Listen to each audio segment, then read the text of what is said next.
성경 읽다 보면 어려운 단어를 많이 만나게 되는데 그 중에 하나가 에베소서 1장 9절에 나오는 경륜이라는 단어, 경륜.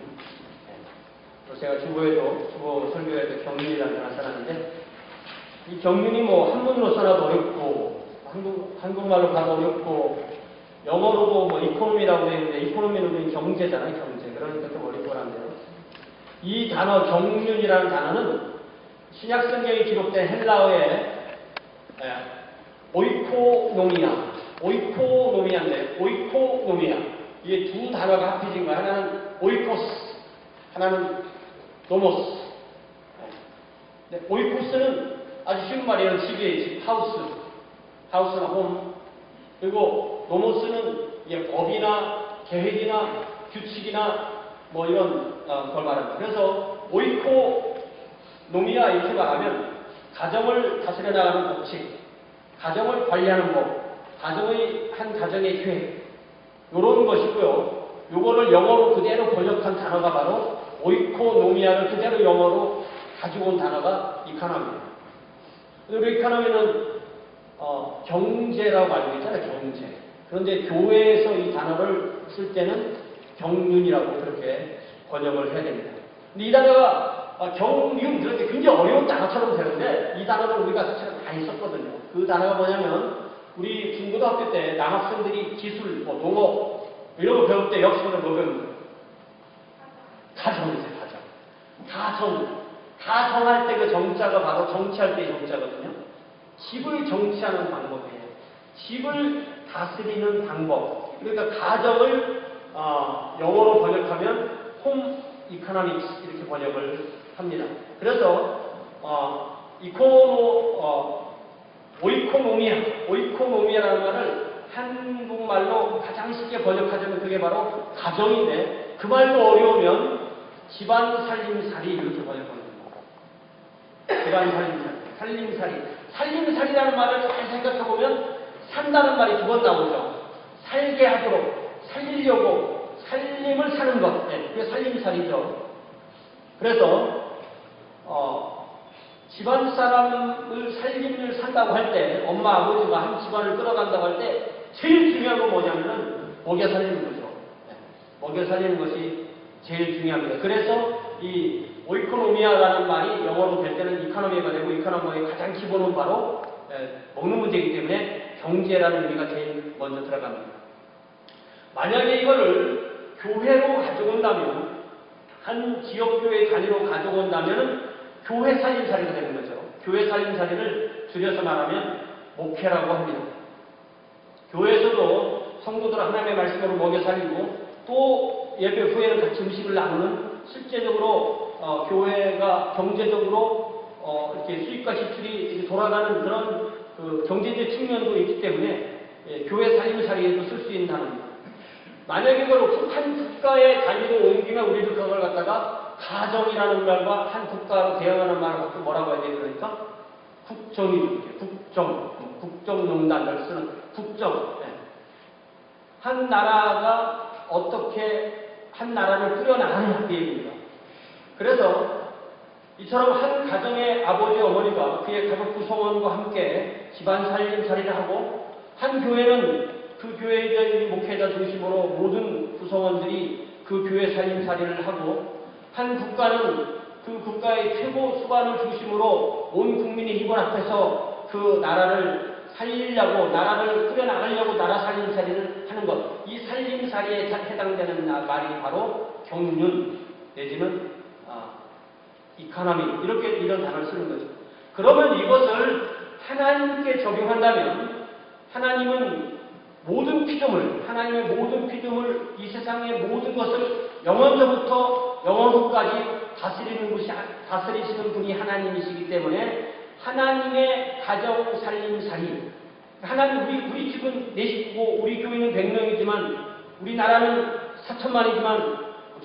5천만이지만 하나님은 뭐라고요? 온 세상이 하나님의 집입니다. 영원서부터 영원후까지 그것을 다스려 나가는 하나님의 살림살이 이것을 경륜이라고 합니다. 이게 집안을 꾸려나가는 법. 그렇게 말합니다. 그러면 성경은 뭐냐? 성경이 바로 하나님이 이 피조물의 세상을 이렇게 꾸려나가시는, 다스리시는, 운행해 나가시는 그 살림살이를 드러내는 책이 바로 성경입니다. 요즘 우리가 교회에서 상당수의 성도들이 성경 읽기, 주어진 문제와 함께 성경 읽기를 하면서 문제의 답도 적고 이렇게 하는데요. 성경을 우리가 읽는다면 무엇에 가장 집중해야 될까요? 성경을 읽는다면 뭐에 가장 집중해야 될까요? 제가 보기에 성경에 대해 성경을 읽으면서 우리가 발견해야 되는 것은 하나님의 뜻이 무엇인가? 하나님의 의도가 무엇인가? 하나님의 계획은 무엇인가? 하나님이 원하시는 기준은 무엇인가? 하나님의 마음은 무엇인가? 이런 것을 우리가 알아야 합니다. 바로 하나님의 뜻, 또 하나님의 마음, 이런 것들을 우리가 구약과 신약과 함께 읽어나가면서 우리가 지금 성경 읽기를 할 때 구약을 쭉 읽어나가면서 동시에 신약을 읽어나가니까 구약에서 이렇게 되리라고 하는 내용이 신약에서 이렇게 이루어지는 것도 우리가 보게 됩니다. 이러면서 하나님의 뜻이 실제로 어떻게 이루어지는가를 우리는 성경을 읽고 듣고 묵상하면서 깨닫게 되는데, 그것이 바로 하나님께서 이 세상을 어떻게 꾸려나가시는가, 이 세상 살림살이를 하나님이 어떻게 해나가시는가 하는 것을 우리가 성경을 통해서 배우게 됩니다. 우리가 어릴 때는요, 가정의 부모님이 어떻게 우리를 먹여주는지를 몰라요. 좀 커보면 알죠. 우리 하늘이하고 재현이가요, 미국 와서 얼마 안 됐을 때, 아빠, 이 월마트에 있는 그건 다 사. 크레딧 카드 있잖아요. 본인들은 생각하는 게 기억나는지 모르지만 어쨌든 우리가 그럴 때가 있잖아. 어느 때 그래도 되는 줄 알고. 근데 그게 안 된다는 걸 어느 순간에는 깨닫게 되는 거죠. 그래서 우리가 오늘 읽은 이 성경, 우리가 읽은 이 부분이 바로 하나님의 이 경륜, 하나님이 어떻게 살림살이를 하시는가의 그 핵심 부분이 잘 드러나 있는 그런 부분입니다. 그래서 부활사라는 제목으로 우리가 이 말씀을 서로 나눌 때 하나님의 살림살이를 깨닫고, 그리고 그 살림살이 안에 내가 포함되어 있음을 깨닫고, 내가 그 하나님의 계획에 동참해서 죄와 싸워 이기고 사망과 싸워 이기고 사탄과 싸워 이길 수 있는 귀한 교회 자녀들이 되기를 주님의 이름으로 부탁을 드립니다. 그래서 20절에 보니까 이제 그리스도께서 죽은 자 가운데서 다시 살아나사 잠자는 자들의 첫 열매가 되셨더라. 여기 왜 그러나 이 말을 할까요? 왜냐하면 우리가 지난주에 본 대로 12절부터 10절 사이에서 일부 고린도 성도들은 부활이 없다, 부활이 지나갔다, 이런 주장을 했기 때문에 사도 바울은 그런 것이 아니다라고 설명하는 거죠. 만약에 부활이 없다면 그리스도도 부활하지 않았을 것이고, 하나님께서도 그리스도를 다시 살리시지 않았을 것이고, 우리도 부활할 일이 없을 것이고, 우리의 믿음도 가짜고, 우리의 교회도 가짜고, 그리스도도 가짜일 거고, 그럴 것이다. 부활이 없다면.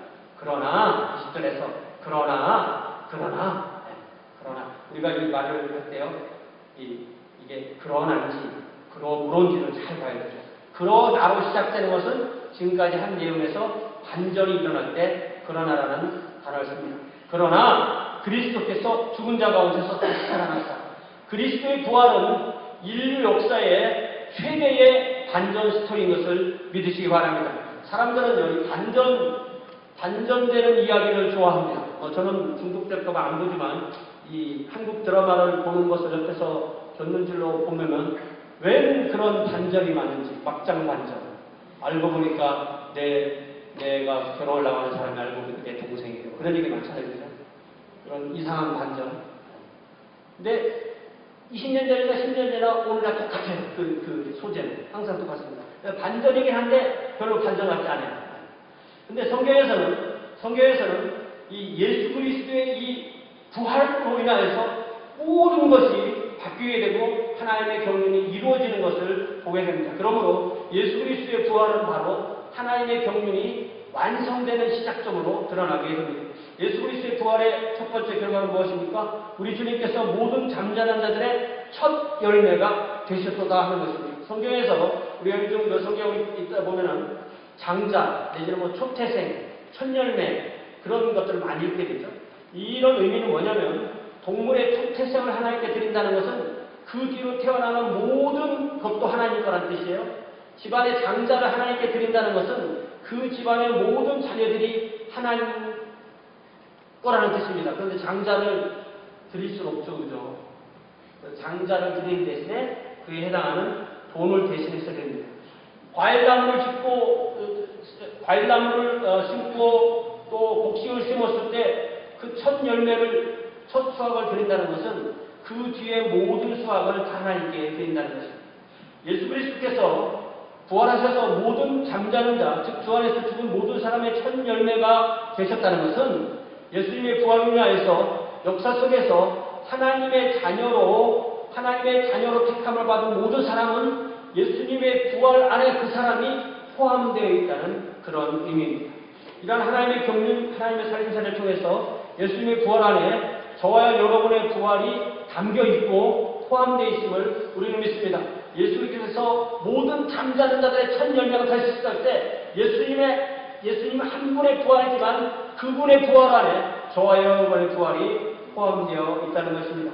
예수님을 살리신 하나님은 예수님의 부활 안에 저와 여러분의 부활을 포함시키셨습니다.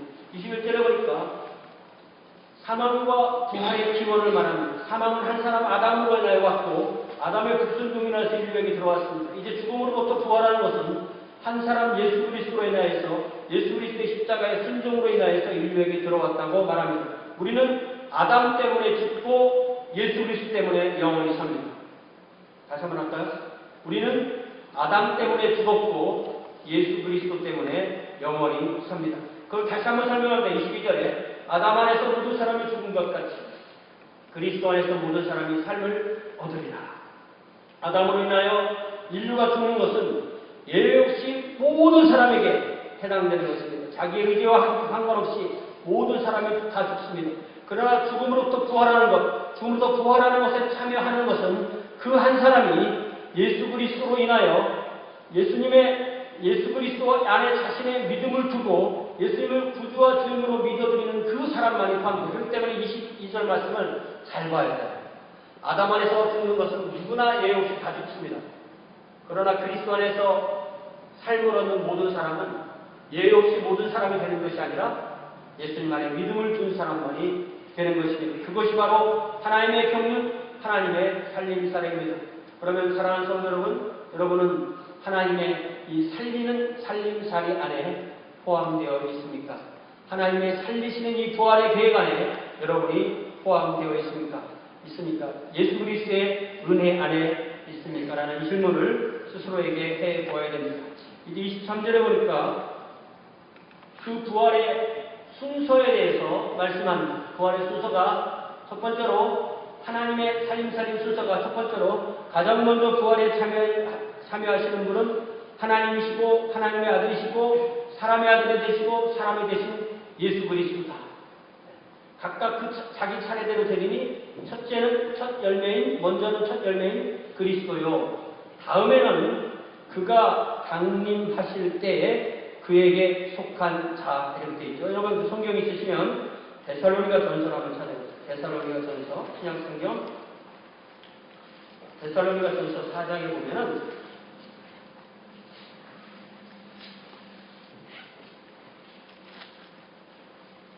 14절에 데살로니가 전서 4장 14절에 우리가 예수께서 죽으셨다가 다시 살아나심을 믿을진데 이와 같이 예수 안에서 자는 자들도 하나님이 그와 함께 데리고 오시리라. 예수 안에서 산다는 것은 그가 살아있는 동안에 예수님을 믿고 살다가 그가 죽었을 때 그의 몸은 이 땅에 남고 그의 영혼이 예수님과 함께 있는 그 사람들을 말하죠. 우리 주님께서 돌아오실 때 우리 주님께서 그 영혼들을 데리고 오신다는 그 말이에요. 자, 15절에 우리가 주의 말씀으로 너희에게 이것을 말하노니 주께서 강림하실 때까지 우리 살아남아있는 자도 자는 자보다 결단코 앞서지 못하리라. 주께서 소령과 천사장의 소리와 하나님의 나팔소리로 친히 하늘로부터 강림하시리니 그리스도 안에서 죽은 자들이 먼저 일어나고. 자, 여기 고린도전서 15장 23절에서는 그리스도에게 속한 사람이 부활한다고 되어 있는데 그리스도에게 속한 사람도 두 종류로 나눌 수가 있다는 거죠. 첫 번째 종류는 예수님을 믿고 죽은 사람, 그리고 주님이 오실 때까지 아직 살아있는 사람, 이렇게 두로 나눕니다. 그럴 때 그들 안에서 부활하는 순서는 죽은 사람이 먼저 그들의 몸이 부활하고, 살아있는 사람은 죽음을 경험하지 않고 그 몸이 거룩한 부활체로 바뀌어서 주님께로 공중으로 끌어올려간다는 얘기가 17절에 나오죠. 그 후에 우리 살아남은 자들도 그들과 함께 구름 속으로 끌어올려 공중의 수수를 영접하게 하시리니, 우리 주님께서 먼저 죽은 성도의 영혼과 함께 우리에게 오실 때 이 땅에 살아있던 성도들은 그 몸이 부활처럼 변하면서 주님을 영접하고 다시 내려오셔서 새하늘과 새 땅으로 들어가게 되는 것입니다. 그 다음에 24절에 보니까요, 고린도서 10장 24절 보니까 그 후에는 마지막이니, 그 후에 이제 마지막이 온다는 말이에요. 그 후에는 마지막이니 그가 모든 통치와 모든 권세와 능력을 멸하시고 나라를 아버지 하나님께 바칠 때라 이렇게 되어 있습니다. 그때가 언제냐면 우리 주님께서 모든 통치, 권세, 능력을 멸하시는 때, 여기 모든 통치, 모든 권세, 모든 능력은 이 세상의 통치나 권세나 능력을 의미하는 것이 아니고 이것은 바로 사탄의 왕국을 의미하는 성경의 용어입니다. 사탄의 왕국을 우리 주님께서 완전히 멸망하게 하실 때 하나님의 왕국은 완성되어지고, 그때 성부 하나님께 이 왕국을 드릴 때 성부 하나님과 성자 하나님과 성령 하나님과 함께 새하늘과 새 땅에서 영원토록 다스리는 일이 있다고 그렇게 말씀하시는 것입니다. 자, 그 전까지 25절에 보면, 그 다음에 보면 25절에 보면 그렇게 완전히 정복할 그때까지, 그가 모든 원수를 그 발 아래 둘 때까지는 반드시 왕노릇 하시리니, 그때까지 왕노릇 하시고 그것이 완성되면 그 나라를 성부 하나님께 옮겨드린다는 그런 말씀입니다. 우리 주님께서는 완성된 하나님의 왕국을 하나님께, 성부 하나님께 드리기 전까지 사탄과 그의 모든 영적인 존재를 완전히 제압할 때까지 왕으로서 하나님의 왕국을 다스리는 것입니다. 이 내용이, 이 동일한 내용을 좀 더 자세하게 써놓은 것이 요한계시록 20장입니다. 여러분 성경에 요한계시록 20장을 펴보시고,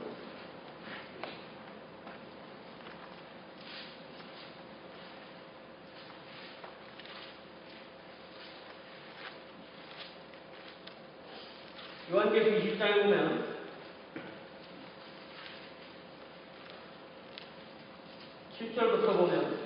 요한계시록 20장 7절부터 보면 사탄의 권세와 우리 주님께서 싸우시는 내용이 나오죠.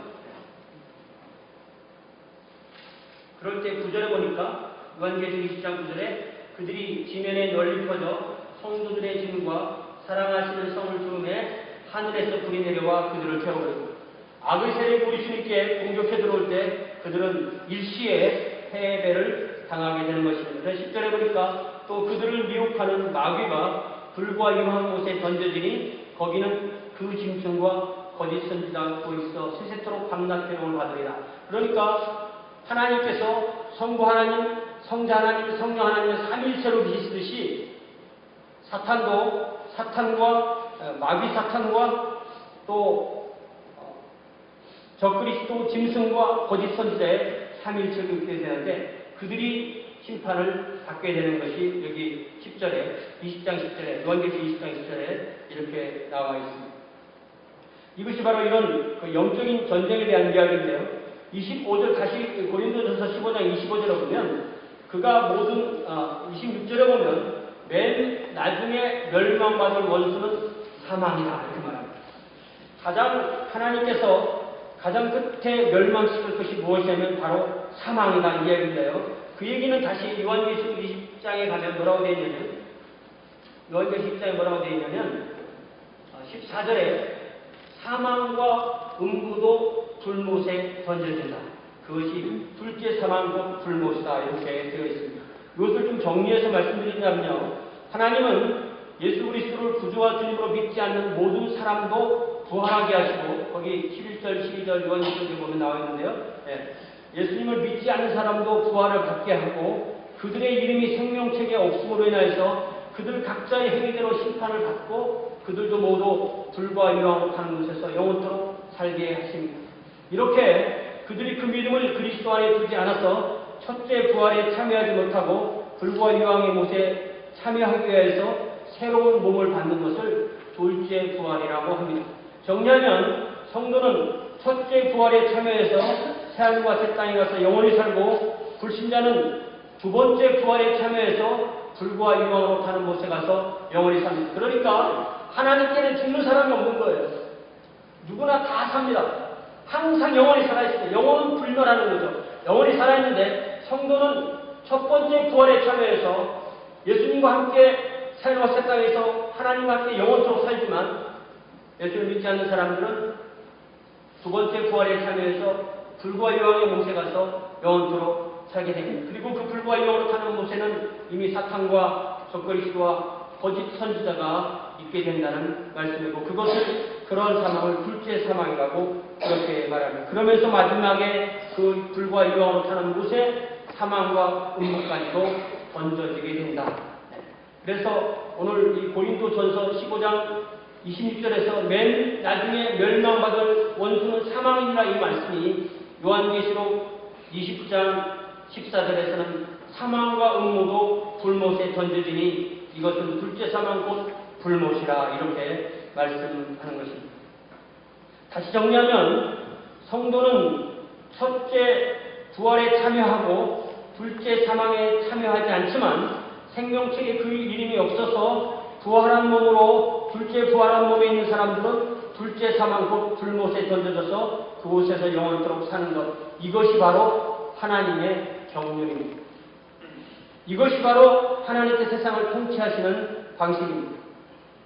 이 경륜에 여러분은 하나님의 살리시는 그 사역에 참여가 되셨습니다. 이제 고린도전서 15장 27절에 다시 와서 보면 27절에 여러분이 27절을 잘 보면요. 27절 잘 보면 저게 영어 번역이 좀 도움이 잘 안 돼요. 저게 성부 하나님과 성자 하나님 사이에서 좀 혼란스럽게 번역이 됐는데 그냥 한국어 번역처럼 그렇게 이해하시는 게 좋을 것 같아요. 만물을 그의 발 아래 두셨다 하셨으니 만물을 아래에 둔다 말씀하실 때 만물을 그의 발 아래에 두신 이는 바로 영어 번역에서는 성부 하나님으로 번역했는데 성자 하나님으로 번역하는 게 맞는 것 같아요. 성자 하나님이 그 만물에게 포함되지 않는다. 이런 의미로 이해를 하실 수가 있겠습니다. 무슨 말이냐면 예수 그리스도는 피조물에 속하느냐 하나님에 속하느냐는 것은 예수님에 대한 신앙 중에서 가장 핵심 신앙인데 요 27절 조금 그런 면에서 영어 번역 좀 혼란스럽게 되어 있어요. 그러나 27절을 한국 번역처럼 그대로 두면 예수님은 사람으로 오셨지만 단지 피조물에 머물지 않는다. 만물을 그 발 아래 복종하게 하시기 때문에 만물에는 포함되지 않는다. 이렇게 이해를 할 수 있는 그런 말씀입니다. 그러면서 그렇지만 28절에서는 만물을 그에게 복종하게 하실 때에는 아들 자신도 그때 만물을 자기에게 복종하게 하신 이에게 복종하리니 이는 하나님의 만유의 주로서 만유 안에서 계시려 하심이라. 하나님의 왕국, 하나님의 새하늘과 새 땅의 실질적인 모습이 드러날 그때 우리는 삼일체 하나님, 성부 하나님, 성자 하나님, 성령 하나님과 함께 살게 되는데 삼위 하나님 안에서도 질서가 있기 때문에 만물이 자기에게 다 복종하게 된 그때 그 완성된 왕국을 성자 하나님께서 성부 하나님께 드리는 이것을 복종이라고 하고 하나님의 삼위 안에서의 질서라고 그렇게 우리는 이해를 합니다. 그리고 성부 하나님께서 성자 하나님과 성령 하나님과 함께 피조물과 함께 하시면서 영원토록 함께 가시는 겁니다. 이 내용도 요한계시록의 21장에 보면 다시 좀 더 자세하게 되겠는데요. 요한계시록 21장 3절에 보니까 요한계시록 21장 3절에 보니까 내가 들으니 요한계시록 21장 내가 들으니 보좌에서 큰 음성이 나서 이르되 보라 무엇이? 하나님의 장막이 누구와? 사람들과 함께 있으며 하나님이 그들과 함께 계시리니 그들은 하나님의 백성이 되고 하나님은 친히 그들과 함께 계신다 그랬죠. 여러분 우리가 요즘 구약성경을 출애굽기나 레위기를 보면 하나님이 계시지 않고 하나님의 장막만 있어요. 그죠? 네. 그리고 하나님이 왔다 갔다 하세요. 그런데 요한계시록 21장에 보니까 하나님의 집을 땅에 짓고 하나님이 그곳에 같이 사시는 거예요. 그것이 새하늘과 새 땅입니다. 우리는 죽고 나면 우리의 영혼이 하늘로 가지만 새하늘과 새 땅이 이루어질 때는 이 땅에서 새롭게 된 그 땅에서 하나님께 새롭게 세워진 그 땅에서 삼위일체 하나님과 함께 살게 되는 것입니다. 누가 그곳에 참여합니까? 누가 그곳에 참여합니까? 그 이름이 어린 양의 생명책에 기록된 사람만이 참여하고 그 누구든지 생명책에 기록되지 못한 자는 불못에 던져지게 되는 것입니다. 자, 그러면 그렇기 때문에 우리가 이 시점에서 다시 한번 묻는다면 여러분의 이름이 저와 여러분의 이름이 생명책에 기록되어 있습니까? 어떻게 합니까? 봤습니까?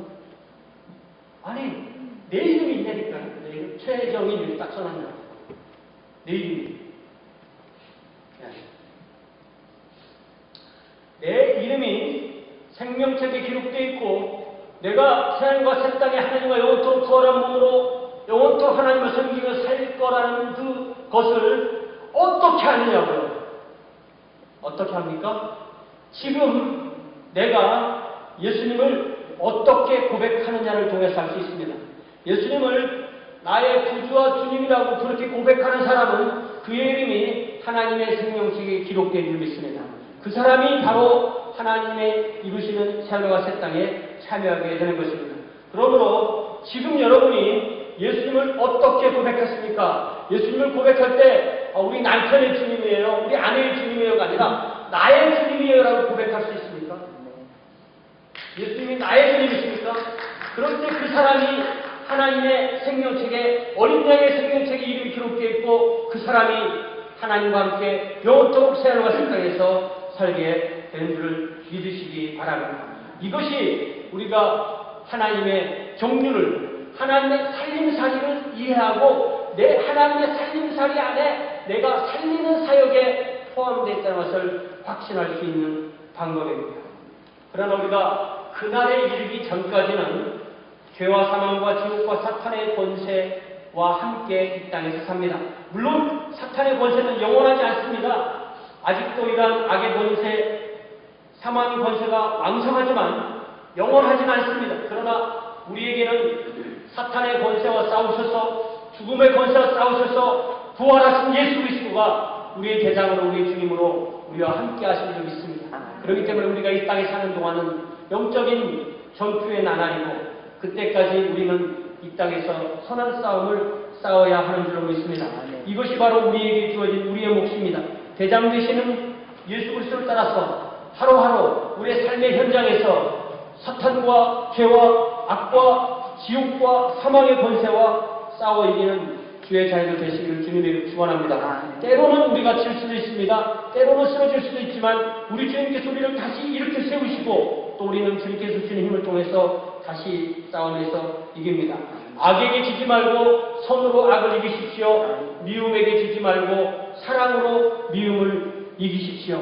그러면 우리가 다시 다음 주일에 다시 만나서 주님 앞에 예배드릴 때까지 우리의 선한 싸움에 승리할 줄로 믿습니다. 기도하겠습니다. 사랑의 아버지 하나님, 이 시간에 다시 한번 주의 말씀을 통해서 성경 안에서 하나님의 경륜, 하나님의 살림살이, 하나님께서 나를 어떻게 살리셨는지, 나를 죄와 사망과 사탄과 지옥의 권세에서 어떻게 살리셨는지 알게 하십니다. 주님 깨닫게 하시니 참으로 감사합니다. 주님, 우리가 이 육체를 벗고 주님을 만나 뵙고 또 우리가 부활체를 입고 주님을 만날 그때까지 이 땅에 주어진 하루하루의 삶을 주님 영적인 전투로 알고 대장 되신 우리 주님을 따라서 사랑으로 선으로 이기는 귀한 주의 자녀들로 인도하여 주시옵소서. 예수님의 이름으로 기도하옵나이다. 아멘.